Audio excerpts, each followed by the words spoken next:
El chistoso. Un relato de Isaac Asimov.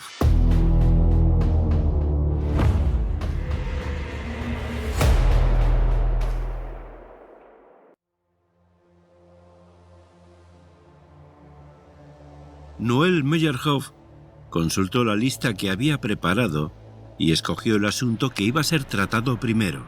Como de costumbre, confiaba sobre todo en su intuición. Aparecía empequeñecido por la máquina a la que se enfrentaba, aunque solo tuviera a la vista una mínima porción de esta. Sin embargo, no le importaba. Hablaba con la confianza sin cumplidos de quien se sabe enteramente el amo. Johnson regresó de modo inesperado a casa tras un viaje de negocios. Dijo, hallando a su mujer en brazos de su mejor amigo. Se tambaleó dando un paso atrás y exclamó: Max, yo estoy casado con ella y tengo esa obligación. ¿Pero por qué tú? Meyerhoff pensó. Muy bien, dejemos ahora que le baje hasta las tripas y que lo digiera un poco. Sonó una voz detrás de él. Meyerhoff borró el sonido de este monosílabo y puso en punto neutro el circuito que había utilizado. Giró en redondo y protestó. Estoy trabajando. ¿No suele llamar a la puerta? No sonrió como acostumbraba al saludar a Timothy Whistler, un veterano analista al que trataba con tanta asiduidad como a cualquiera. Arrugó el entrecejo como lo habría hecho al ser interrumpido por un extraño, frunciendo su flaco rostro en una mueca que lo dejó más arrugado que nunca y que pareció extenderse hasta su pelo. Whistler se encogió de hombros. Vestía su bata blanca y llevaba las manos apretadas en los bolsillos, formando en ellos unas marcadas líneas verticales. Llamé, pero no me contestó. La luz roja no estaba encendida. Meyerhoff gruñó distraído. Había estado pensando demasiado intensamente en su nuevo proyecto y olvidaba los pequeños detalles. Y sin embargo, apenas podía reprochárselo. El asunto era importante. No sabía por qué, desde luego. Los grandes maestros raras veces lo sabían. Y precisamente eso, el hecho de estar más allá de la razón, les convertía en grandes maestros. ¿Cómo si no podía mantenerse la mente humana frente a aquella masa de solidificada razón de 16 kilómetros de longitud a la que los hombres llamaban multivac, el más complejo ordenador jamás construido? Estoy trabajando, insistió. ¿Qué le trae por aquí? ¿Algo importante? Nada que no pueda ser aplazado. Hay unos cuantos baches en la respuesta sobre el hiperespacio. En ese momento, Whistler pareció captar el ambiente y su cara tomó una deplorable expresión de incertidumbre. ¿Trabajando, dice? Sí. ¿Qué hay de raro en eso? Pero... Whistler miró a su alrededor, fijando la vista en las ranuras de la angosta habitación que comunicaba con los bancos y más bancos de relés que formaban una pequeña parte de multivac. No veo por aquí a nadie ocupado en eso. ¿Quién dijo que había alguien o que debería verlo? Estaba contando uno de sus chistes, ¿no es eso? Sí. ¿Y qué? Whistler forzó una sonrisa. No irá a decirme que le estaba contando un chiste a Multivac. ¿Y por qué no? Replicó Meyerhoff, encallándose. De modo que efectivamente estaba haciéndolo. Pues sí. ¿Y por qué? Los ojos de Meyerhoff midieron al otro de arriba a abajo. No tengo por qué darle explicaciones, ni a usted ni a nadie. Cielo santo, desde luego que no. Sentí curiosidad, eso es todo. Bueno, puesto que trabaja, le dejo. Y lanzó una ojeada en derredor, frunciendo de nuevo el entrecejo. Me parece muy bien. Asintió Meyerhoff. Se quedó mirando a Whistler mientras éste se retiraba. Luego, activó la señal de operaciones con un violento apretón de su dedo. Comenzó a pasear de un extremo a otro de la habitación, tratando de recuperar la calma. Maldito Whistler. Malditos todos ellos, solo porque no se preocupaba de mantener a raya a la debida distancia social a todos aquellos técnicos, analistas y mecánicos, porque los trataba como si fueran también artistas creadores, se permitían tomarse aquellas libertades. Ni siquiera saben contar chistes como es debido, pensó ceñudo. Este pensamiento le volvió instantáneamente a su labor. se sentó de nuevo, que el diablo se los llevase a todos. Puso en funcionamiento el apropiado circuito de multivac y comenzó. Durante una travesía en extremo ruda, el camarero de un transatlántico se detuvo en la pasarela y miró compasivo al hombre que se aferraba a la barandilla, con la mirada posada fijamente en las profundidades, clara muestra de los estragos del mareo. Con toda amabilidad, el camarero dio una palmadita en la espalda del hombre. «Ánimo, señor», le dijo. «Ya sé que la sensación es más que desagradable, pero tenga en cuenta que nadie ha muerto nunca de mareo». El afligido caballero alzó la verdosa y torturada faz hacia su consolador y jadeó. «No diga eso, hombre, por Dios. Es solo la esperanza de morir lo que me mantiene con vida». Pese a hallarse un tanto preocupado, Timothy Whistler sonrió y dirigió un ademán con la cabeza a la secretaria cuando pasó ante su mesa. Ella le devolvió la sonrisa. Una secretaria humana, pensó él, suponía un elemento arcaico en el mundo de ordenadores electrónicos del siglo XXI. Mas tal vez fuese natural que esa institución sobreviviese en la propia ciudadela de la electrónica, en la gigantesca corporación mundial que manipulaba Multivac. Whistler penetró en el despacho de Abraham Trask. El representante del gobierno se hallaba en aquel instante descansando, entregado a la cuidadosa tarea de encender una pipa. Sus oscuros ojos relampaguearon en dirección a Whistler y su afilada nariz se destacó prominente contra el rectángulo de la ventana situada tras él. ¡Ah, vaya! Whistler, siéntese. Whistler se sentó, diciendo a continuación: Creo que nos enfrentamos a un problema, Trask. Trask esbozó una media sonrisa. Espero que no se trate de nada técnico. No soy más que un inocente político. Era una de sus frases favoritas. Concierne a Meyerhoff. Trask tomó asiento al instante, con clara expresión de desamparo. ¿Está usted seguro? Razonablemente seguro. Whistler comprendía muy bien la súbita infelicidad de su interlocutor. Trask era el representante del gobierno encargado de la división de ordenadores y automoción del Ministerio del Interior. Se esperaba que supiera desenvolverse en las cuestiones de política que implicaban a los satélites humanos de Multivac, de la misma manera que aquellos satélites técnicos habían de ocuparse del propio Multivac. Pero un gran maestro era algo más que un satélite, incluso más que un simple humano. En la historia de Multivac se había hecho muy pronto evidente que los atascos se debían a una simple cuestión de procedimiento. Multivac podía responder a los problemas de la humanidad, a todos los problemas, siempre que se le formulasen preguntas con sentido. Pero al irse acumulando los conocimientos a una celeridad creciente, se hacía también cada vez más difícil localizar esas preguntas con sentido. La razón sola no lo conseguía. Se necesitaba un tipo raro de intuición, la misma facultad mental, solo que muy intensificada, que convertía a un hombre en un gran maestro del ajedrez. Se precisaba un cerebro capaz de abrirse paso a través de los cuatrillones de jugadas del ajedrez hasta hallar el mejor movimiento, y hallarlo en cuestión de minutos. Trask se agitó inquieto en su butaca. ¿Qué ha hecho ahora Meyer? Se ha introducido por una línea de investigación que estimo perturbadora. Vamos, Whistler. ¿Eso es todo? No se puede impedir a un gran maestro que siga la línea de investigación que le parezca.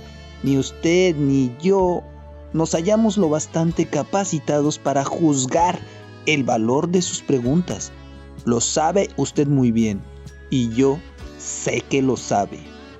Lo sé, desde luego, pero también conozco a Meyerhoff. ¿Lo ha tratado usted alguna vez socialmente? ¡Cielos, no! ¿Trata a alguien a un gran maestro socialmente? No adopte esa actitud, Trask. Al fin y al cabo, son humanos y dignos de compasión. ¿Ha pensado alguna vez en lo que supone ser un gran maestro? Saber que únicamente existen una docena de personas iguales a ti en el mundo, que solo nacen 1 o 2 por generación, que el mundo depende de ti, que 1 millar de matemáticos, lógicos, psicológicos y físicos confían en ti? Preguntó. Trask se encogió de hombros y murmuró. Yo me sentiría el rey del mundo. No lo creo. Replicó el analista con impaciencia. Ellos no se sienten reyes de nada. No tienen a nadie con quien hablar, ninguna sensación de ser queridos. Escuche, Meyerhoff no desperdicia una oportunidad de reunirse con los muchachos. No está casado, claro, no bebe, no posee una naturaleza sociable. Sin embargo, se obliga a sí mismo a buscar compañía porque la necesita. ¿Y sabe qué hace cuando sale con nosotros? Cosa que sucede al menos una vez por semana. No tengo la menor idea. Dijo el funcionario del gobierno. Todo esto resulta nuevo para mí. Pues es un chistoso. Se dedica a contar chistes. Buenos, por cierto. Es magnífico en ese aspecto. Toma una historieta, por muy vieja y tonta que sea, le da la vuelta de tal modo que hace gracia. Se debe a la forma en que lo cuenta. Tiene talento. Ya veo. Bueno, eso está bien. O mal. Esas chanzas son importantes para él. Whistler apoyó ambos codos sobre la mesa de Trask, se mordió la uña de uno de los pulgares y miró fijamente al vacío. Es diferente y lo sabe. Esos chistes significan para él el único medio de que le aceptemos el resto de nosotros, los seres vulgares. Nos reímos, nos destornillamos al escucharlos, le palmoteamos la espalda y hasta olvidamos que se trata de un gran maestro. Es su único punto de contacto con nosotros. Muy interesante, no sabía que fuese usted tan buen psicólogo, pero veamos, ¿a dónde quiere llegar? Justamente a esto. ¿Qué supone que sucederá si Meyerhoff se pasa de rosca? ¿Qué quiere decir? Dijo el funcionario del gobierno mirándole con rostro inexpresivo. Si comienza a repetirse, si su auditorio ríe con menos ganas o incluso deja por completo de reír, carece de otro medio para ganarse nuestra aprobación. Si lo pierde, se quedará solo. ¿Y qué sucedería entonces?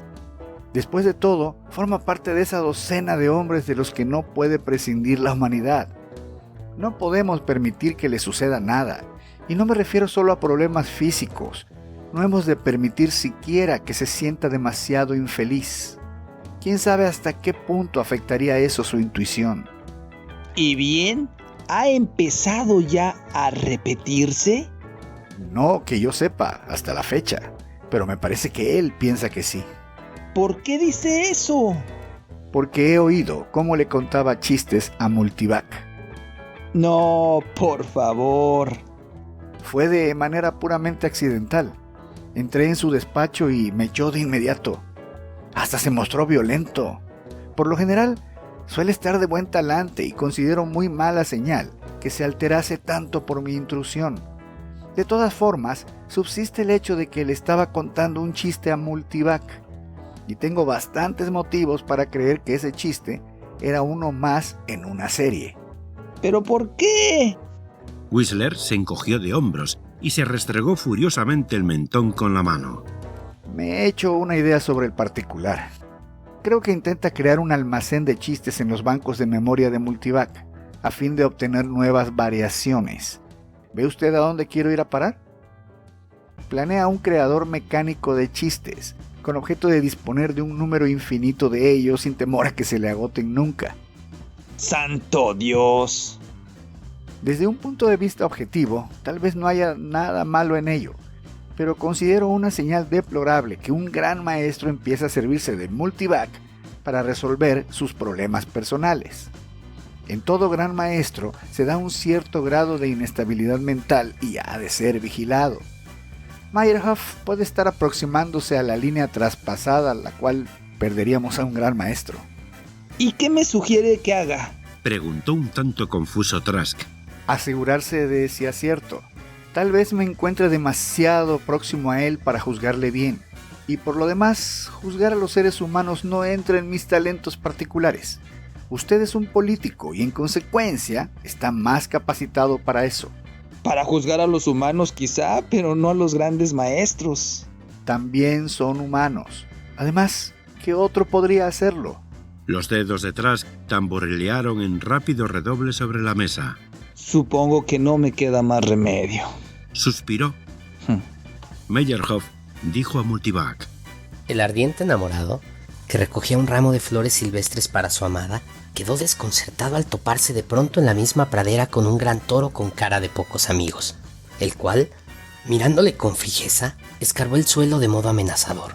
El joven, divisando un campesino al otro lado de la distante valla, gritó: ¿Es seguro este toro? El campesino examinó la situación con ojo crítico, escupió de lado y respondió también a voces: como seguro lo está. Y luego de volver a escupir añadió: ahora, yo no diría lo mismo de ti. Estaba a punto de pasar al siguiente cuando le llegó el requerimiento. En realidad no era un verdadero requerimiento, pues nadie gozaba del privilegio de emplazar a un gran maestro, sino un simple mensaje en que el director de la división, Trask, le anunciaba que tendría sumo gusto en ver al gran maestro Meyerhoff caso de que Meyerhoff quisiera dedicarle algún tiempo. Meyerhoff hubiera podido tirar impunemente el mensaje y proseguir con su ocupación. No estaba sometido a ninguna disciplina. Por otra parte, de hacerlo así, continuarían molestándole. Con todo respeto, claro, pero continuarían molestándole. Así pues, neutralizó los circuitos pertinentes de Multivac, colocó el letrero de ausente en la puerta de su despacho, de manera que nadie se atreviera a entrar en él, y se dirigió al de Trask. Trask tosió, un tanto intimidado por la hosca fiereza de la mirada del otro. Luego dijo: No habíamos tenido ocasión de conocernos antes, gran maestro, y créame que viene a mi pesar. Siempre le he mantenido informado, respondió Meyerhoff con rigidez. Trask se preguntaba qué habría tras aquellos ojos vehementes y de aguda inteligencia. Le resultaba difícil imaginarse a Meyerhoff con su magro rostro, su negro y lacio pelo y su aire profundo, relajándose lo bastante como para contar historietas divertidas. Los informes no presuponen un trato social. Me ha parecido comprender que posee usted un caudal maravilloso de anécdotas. ¿Se refiere a que soy un chistoso? Esa es la palabra que la gente suele emplear. Un chistoso. No emplearon esa palabra conmigo, gran maestro. Dijeron... Al diablo con ellos. No me importa un comino lo que dijeran. Escuche, Trask. ¿Quiere oír un chiste? Se inclinó hacia adelante sobre la mesa y entornó los ojos. No faltaba más. Desde luego. Asintió Trask, esforzándose por parecer campechano. Muy bien, allá vamos. La señora Jones miró el ticket que había surgido de la báscula en respuesta al penique que su marido había introducido en la ranura y comentó: George, aquí dice que eres amable e inteligente, sagaz, laborioso y atractivo para las mujeres. Volvió el ticket del otro lado y añadió: y para colmo, se ha equivocado también en tu peso. Trask rió, incapaz de resistirse. Aunque el golpe era predecible, la sorprendente facilidad con que Meyerhoff había remedado el tono de desdén en la voz de la mujer y la maña con que había retorcido los rasgos de su cara para acoplarlos a aquel tono hicieron que el político lanzara una irreprimible carcajada. ¿Por qué lo encuentra divertido? Discúlpeme. Le he preguntado que por qué lo encuentra divertido. ¿Qué es lo que ha motivado su risa? Bueno, la última parte sitúa bajo una nueva luz todo cuanto precede. Lo inesperado. Acabo de pintar a un marido humillado por su mujer. Un matrimonio que es un verdadero fracaso, puesto que la mujer está convencida de la falta de toda virtud en su marido. Sin embargo, usted se rió. ¿Lo hallaría tan cómico de ser usted el marido? Esperó un momento, pensativo. Luego prosiguió. Escucha este otro, Trask. Abner, sentado junto al lecho de su mujer gravemente enferma, lloraba desconsolado, cuando su esposa, haciendo acopio del resto de sus fuerzas, se incorporó sobre un codo. Abner, no puedo presentarme ante mi hacedor sin confesarte mi culpa. Ahora no, querida. Anda, tiéndete y descansa. No puedo. Debo contarlo. De lo contrario, mi alma no descansará nunca en paz. Te he sido infiel, Abner. En esta misma casa. No hace ni un mes. Calla, calla, querida. Lo sé todo. Si no, ¿por qué te habría envenenado? Trask intentó desesperadamente mantener la ecuanimidad, pero no logró ahogar su risa por entero. De modo que también le divierte. Adulterio, asesinato, todo muy divertido. Bueno, ya sabe que se han escrito libros analizando el humor. Cierto, y he leído un buen número de ellos. Más aún, le he leído la mayoría a Multivac. Sin embargo, los autores de esos libros se limitan a sospechar y conjeturar. Algunos afirman que reímos por sentirnos superiores a los seres implicados en el chiste. Otros, que se debe a que uno advierte de pronto la incongruencia o siente un repentino alivio de la tensión o reinterpreta de manera imprevista los acontecimientos. ¿Se incluye en todo eso una simple razón? Personas distintas ríen de chistes diferentes. No existe el chiste universal, y hay seres que no se ríen de ninguno. Sin embargo, hay algo quizá más importante. El hombre es el único animal con verdadero sentido del humor. El único animal que ríe. Ya comprendo. Está usted intentando analizar el humor. Por eso transmite a Multivac una serie de chistes. ¿Quién le dijo que lo estaba haciendo? Olvídelo. Fue Whistler. Ahora lo recuerdo. Me sorprendió ocupado en esa tarea. ¿Y qué hay con eso? Nada en absoluto. Supongo que no discutirá mi derecho a añadir cuanto desea al caudal general de conocimientos de Multivac, o a formularle cualquier pregunta que desee. No, de ninguna manera. A decir verdad, no me cabe duda alguna de que con ello abrirá el camino a nuevos análisis de gran interés para los psicólogos. Tal vez. Hay otra cosa que me importuna. Algo más importante que el análisis general del humor. Una pregunta específica que deseo hacer. 2, en realidad. ¿Ah, sí? ¿En qué consiste? Trask se preguntó si el otro accedería a responder. No había medio alguno para forzarle en caso de que no lo deseara, pero Meyerhoff le explicó. La primera pregunta es la siguiente. ¿De dónde proceden todos esos chistes? Le aseguro que no lo sé. Sí, ¿quién los compone? Escuche, hace cosa de un mes me pasé toda una velada intercambiando chistes. Como de costumbre, yo conté la mayoría de ellos. Y también como de costumbre los tontos se rieron. ¿Acaso pensaban en efecto que tenían gracia o tal vez deseaban animarme? En todo caso, un individuo se tomó la libertad de darme una palmada en la espalda, asegurando: Meyerhoff, sabe usted 10 veces más chistes que ninguno de mis conocidos. Creo que decía la verdad, pero sus palabras suscitaron en mí un pensamiento. No sé cuántos cientos o acaso miles de chistes habré contado en una u otra época de mi vida. Sin embargo, el hecho es que jamás inventé ninguno, ni siquiera uno. Solo los repito.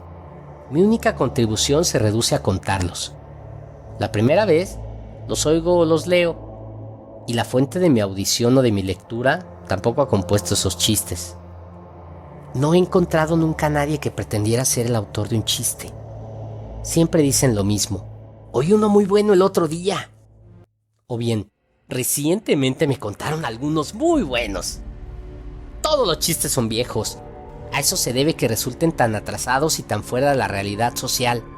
Tratan aún del mareo, por ejemplo, cuando este mal se previene fácilmente en nuestros días, por lo que no se experimenta nunca. O bien, de esas básculas de las que sale un ticket con el horóscopo, como las del chiste que le he contado. Siendo así que tales máquinas no se encuentran ya más que en las tiendas de antigüedades. De manera que, ¿quién compone los chistes? ¿Es eso lo que intenta descubrir? Preguntó Trask, y aunque tuvo en la punta de la lengua añadir: ¡Cielo santo! ¿Y a quién le importa nada esa cuestión? Reprimió el impulso. Las preguntas de un gran maestro estaban siempre repletas de significado. Desde luego que eso es lo que intento descubrir. Enfóquelo de esta manera. No hay problema en que los chistes sean viejos. Al contrario, deben serlo para disfrutar de ellos. La originalidad no entra en el chiste. existe una variedad de humor en la que cabe la originalidad, el juego de palabras. He oído algunos que evidentemente fueron compuestos siguiendo la inspiración del momento. Hasta yo he hecho algunos. Pero nadie se ríe de tales juegos de palabras. Uno gruñe. Y cuanto mejor sea el juego de palabras, más alto será el gruñido. El humor original no provoca la risa. ¿Por qué? Le aseguro que no lo sé. Muy bien. Pues averigüémoslo. Después de dar a Multivac toda la información que consideré conveniente sobre el tópico general del humor, he pasado a suministrarle chistes selectos. ¿Selectos en qué sentido? No lo sé. Advierto que son buenos, simplemente... Ya sabe que soy gran maestro. Sí, de acuerdo.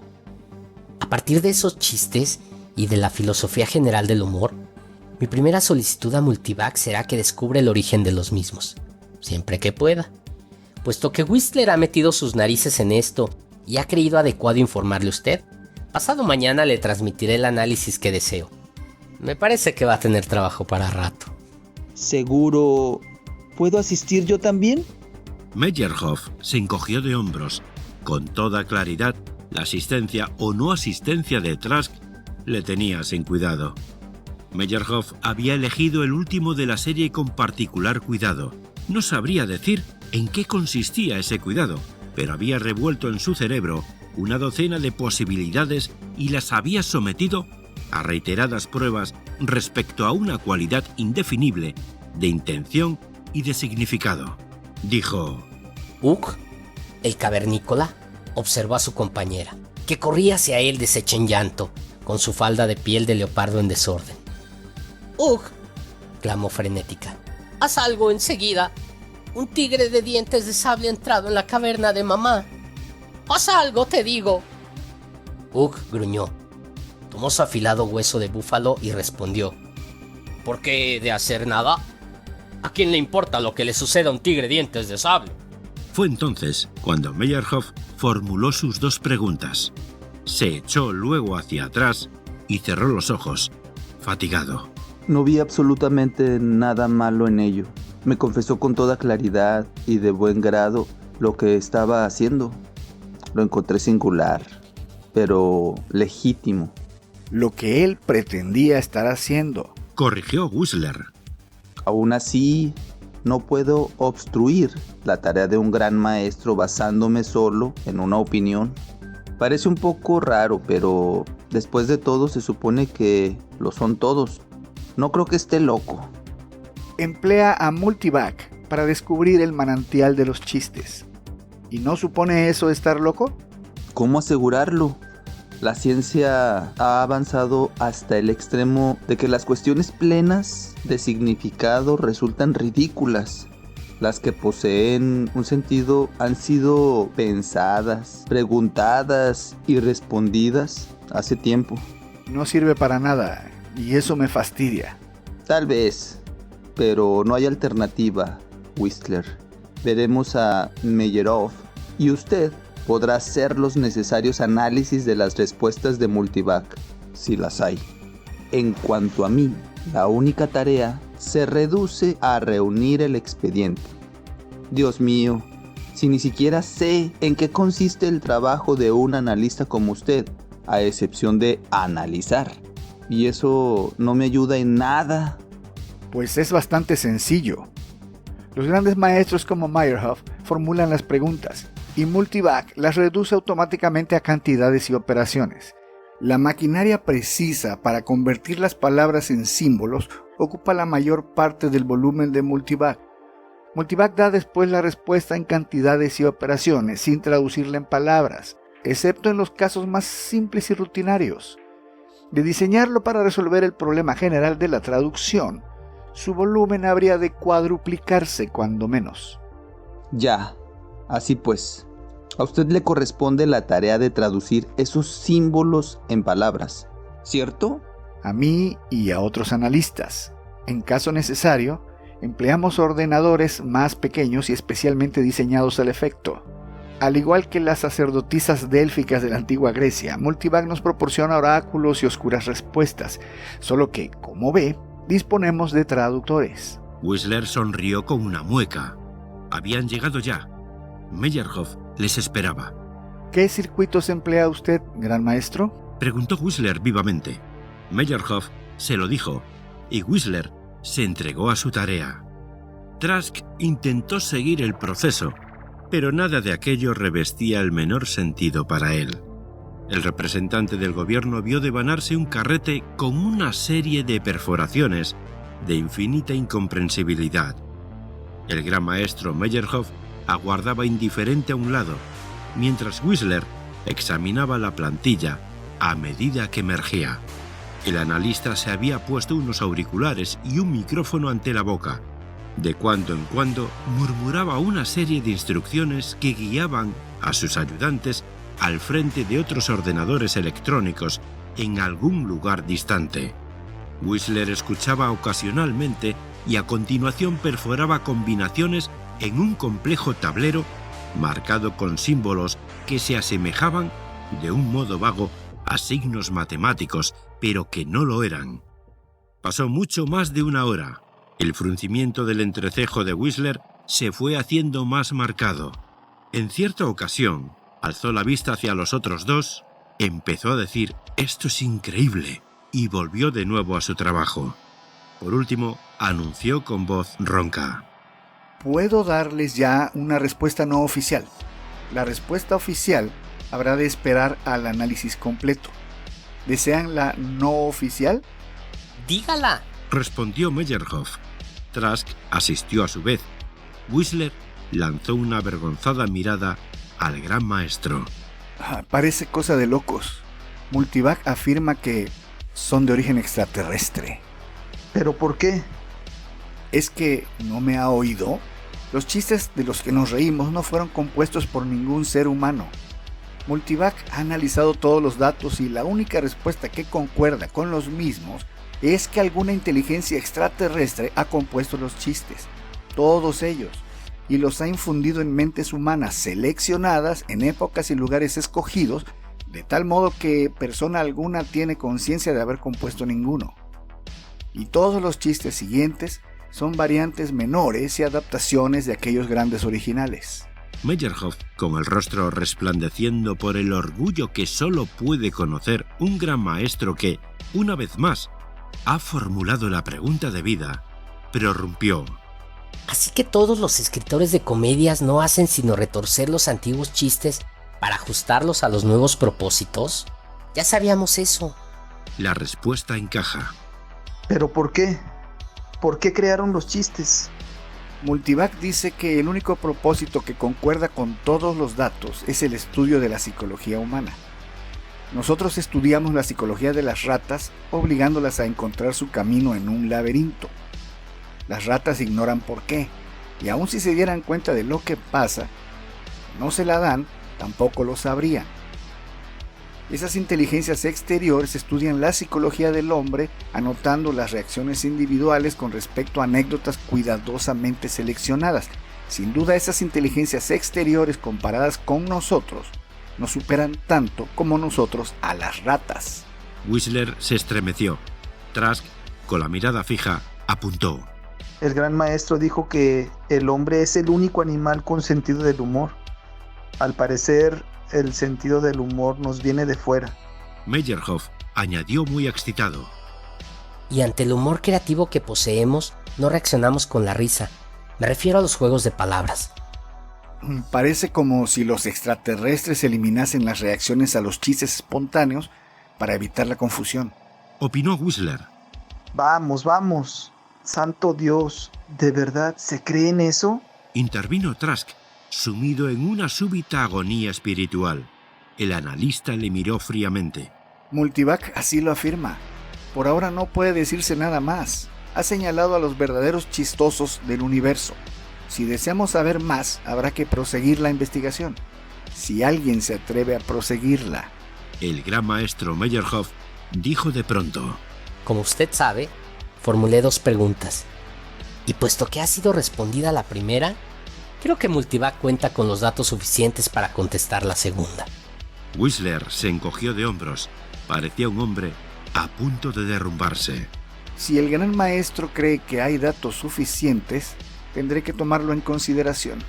¿Cuál fue la segunda pregunta? Pregunté lo siguiente. ¿Cómo reaccionará la raza humana al recibir la respuesta a la primera pregunta? ¿Y por qué preguntó eso? Se interesó Trask. Solo porque tuve la sensación de que debía preguntarlo. Demencia, pura demencia. Exclamó Trask. Mientras se apartaba de los demás, pensó en cuán extrañamente habían cambiado de postura él y Whistler. Ahora era él quien pretendía explicarlo todo por la demencia. Cerró los ojos. Por mucho que se empeñase en afirmar que Meyerhoff estaba loco, ningún hombre en 50 años había dudado de la combinación de un gran maestro y Multivac. Todas las dudas habían quedado solventadas. Whistler se entregó de nuevo a su trabajo, en silencio y con los dientes apretados, poniendo en marcha otra vez a Multivac y sus máquinas complementarias. Pasó otra hora, al cabo de la cual estalló en una ronca carcajada. Una delirante pesadilla.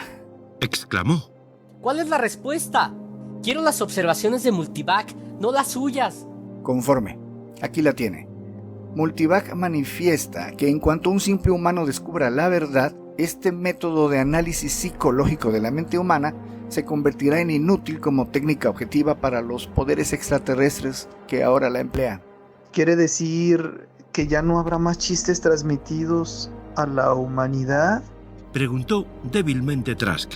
¿Qué quiere decir? No más chistes. A partir de ahora. Multivac dice ahora. El experimento ha terminado ya. Habrán de introducir una nueva técnica. Repuso Whistler. Se miraron con fijeza. Pasaron los minutos hasta que por fin Meyerhoff dijo lentamente. Multivac tiene razón. Lo sé.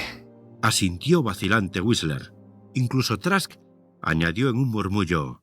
Sí, así debe ser. Fue Meyerhoff quien aportó la prueba efectiva. Meyerhoff, el consumado chistoso. Multivac tiene razón. ¿Todo pasó? Sí, todo pasó.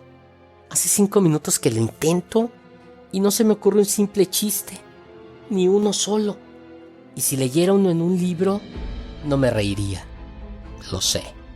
El don del humor se ha desvanecido. Dijo Trask, lleno de melancolía. Ningún ser humano volverá a reír, jamás. Y los tres permanecieron allí, con la mirada fija, sintiendo reducirse el mundo a las dimensiones de una experimental jaula de ratas. Habían retirado el laberinto y algo sería puesto en su lugar.